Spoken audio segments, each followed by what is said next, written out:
But I don't even think he would have given it to him, because the way he was saying it just felt like he was like, nah, I'm not in a full agreement with that decision.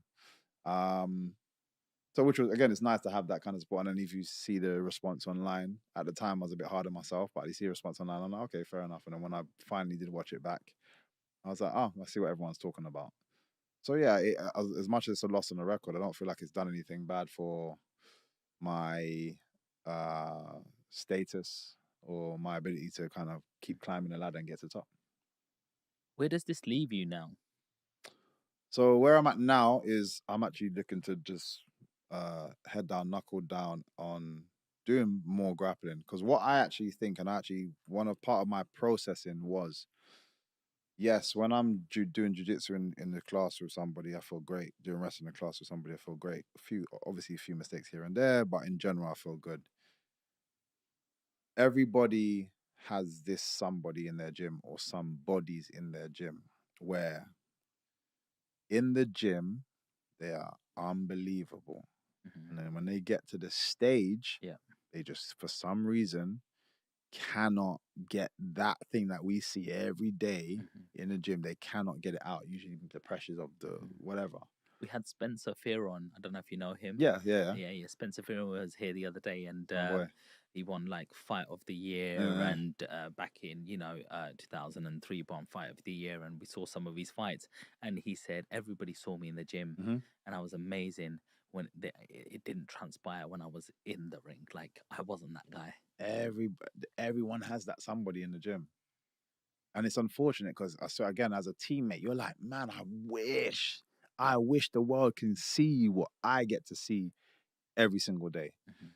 Um, yeah, so I after thinking about it like that, I was like, that's what I feel my grappling is to me.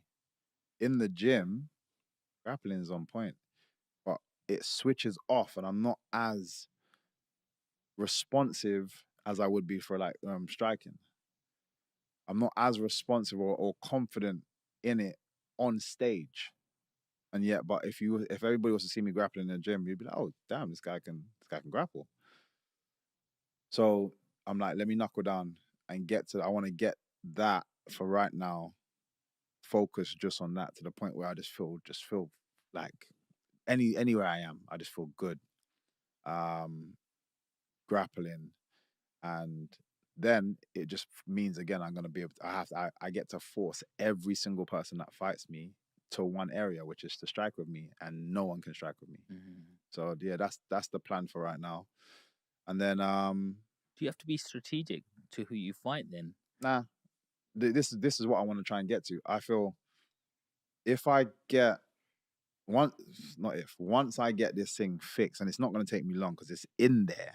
I just need to just unlock Unlock it. something. Once I focus on this, unlock this one something, I can fight whoever the hell I want. And that's the great thing about being at this stage. And like I said, how confident I am in my striking. If I get that same confidence anywhere else, every time you get me to what you deem a bad position, you'll still be like, oh, you're still defending, like, oh, whoa, whoa, whoa. And then you're going to pull back to stand back up to get space because the grappling is still aggressive. Yeah. And then you put yourself back in the deep end again. Yeah. And that's what I want.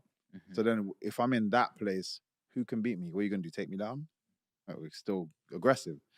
You can't stand up with me. Like, it leaves you nowhere. It leaves you again surviving, but surviving with nothing. You can't hold me. You can't survive in literally running or just covering or just waiting for the time. And that's what I want to get to. So once I get to that place, um, I'm just gonna go on a killing spree. Just literally one after the other, back to back, any big name, and just take them out. Do you have any dream fights out there? Nah, no dream fights, man. Um, because everyone's just the same to me. It's just food. They're all food. I don't see it as this one person, this one person. Yeah, like there's so many, which is great at the moment. There's so many talented big names out there at the Yeah. moment. It's great that my sport is providing that. Makes for a more exciting sport to watch. There's so many like integral names now, whereas before you might have the odd one or two. And now people are like, damn, there's in this division there's like 6 guys, in that division there's like 5 guys. This, you know what I mean? They're all over the place. Mhm.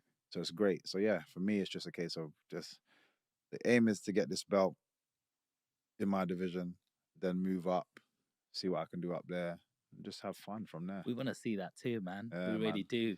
I remember my editor Jazz said to me, Michael's fighting, bro. Michael's fighting. I was like, because I'm up at the night and it was just a bit too late for me. But Mm. I'm like, 7 o'clock in the morning, that's the first thing I'm going to check on YouTube Yeah, to watch it. And I was actually not disappointed. I wasn't disappointed in you. I was just disappointed with the decision yeah. because I don't know a lot about UFC, Mm, but it didn't look like Michael lost. So when I spoke to Jazz, he was just like, he didn't lose, bro. mm, Like that was max a draw. He yeah, did not lose. That was so yeah. unfair. And then he's got a community, and it was just a bit like, you know what I mean? Like, I was a bit upset. So before we wrap this one, I just want to ask for a few fight predictions, Mm-hmm. and that's across all fighting, not just UFC. Mm-hmm. So you got Anthony Joshua versus Triple D. Triple D is the young lion, and he's trying to prove something. He's been given the full IBF belt. They're going to be fighting. Anthony Joshua's got something to prove that he's going to make it 3-time world champion. Who you got winning? You're talking about what's the young buck's name? I literally just forgot his name now. Daniel Dubois. Okay. Dynamite Dubois. So I've sparred Dubois before. Wow. Mm. You're joking. I've sparred Dubois before. It was a while ago.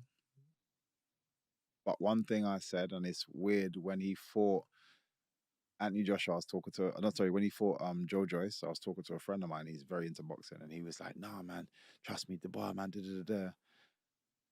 And I said, "He's a quitter." And he's like, "No, what makes you say that?" I was like, "Because I've made him quit before." Mm. And I don't mean it in like he just got frustrated.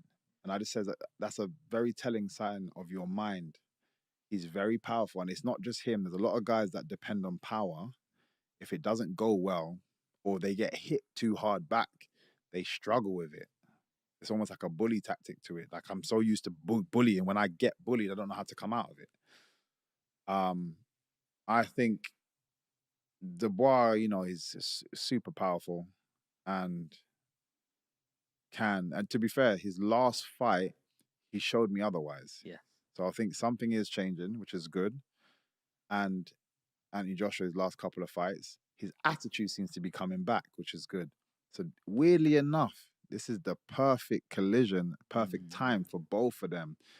Because all the flaws that I was seeing in both of them seem to be kind of coming too. But when Anthony Joshua's on and he has the right attitude,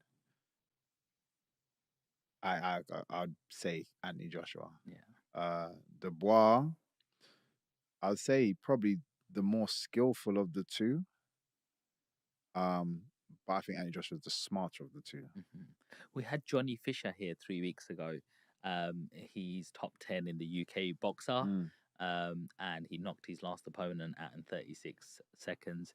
He said he's sparred with Daniel Dubois, and he said that's the hardest puncher I ever 100%. He's which is why I had to be on my A game, because if that guy touches me, it's a problem. Obviously, there's the weight disparity anyway. Big time. But if that guy touches me, it's a problem. Yes. But which is why, again, he got frustrated because he wasn't able to land anything clean, which he's just used to, just like I said, just having his way. Yeah. And then again, when he got with Joe Joyce and everything that your land is not working, and then he's still coming forward, that I think, I'm sorry, I don't believe there was anything wrong with his eye. I think he was just like defeated, like.